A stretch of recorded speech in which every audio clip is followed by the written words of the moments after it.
আর্মির একটা গাড়ি দেখলে লোকজন মুইতে দৌড়ে বিল দিয়া। গতকাল রাত 10টা থেকে 3টা পর্যন্ত এই 5 ঘন্টা সময় ছিল বিপি নুরুল হক নূরের জন্য ভয়াবহ একটি সময়। গতকাল বকুলবাড়ি ইউনিয়ন গণ অধিকার পরিষদের আহ্বায়ক বাদল মাতব্বরের স্মরণ সভায় গিয়েছিলেন ডাকসুর সাবেক বিপি নুরুল হক নূর। সেখান থেকে আসার পথে পাতাবনিয়া বাজারে বিএনপি নেতা হাসান মামুনের সহকর্মীরা রাস্তা অবরুদ্ধ করে রেখেছিল এবং গণ অধিকার পরিষদের নেতাকর্মীদের উপর আক্রমণ করে তাদের বেশ কয়েকটি মোটরসাইকেল জ্বালিয়ে দেওয়ার অভিযোগ উঠেছে হাসান মামুনের নেতৃত্বে থাকা কিছু নেতাকর্মীদের উপর।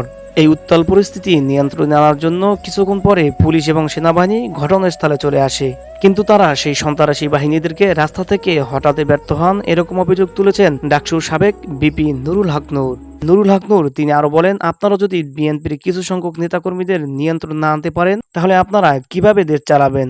আপনারা কোনো ব্যবস্থা নিয়েছেন? 5-7টা আর্মির গাড়ি আসছে, আর্মির একটা গার্ডস আছে, এইভাবে আপনারা দেশ চালাইতে পারবেন? তাহলে আপনি ভয় পাচ্ছেন কেন? আপনারা যদি এদের নিয়ন্ত্রণ না আনতে পারেন তাহলে আমাদের নিয়ন্ত্রণ আমরা নিয়ে নিব, আপনাদেরকে আমাদের কোনো প্রয়োজন নেই। একথা বলে তিনি সাহসী ভূমিকা রেখে সামনে অগ্রসর হন।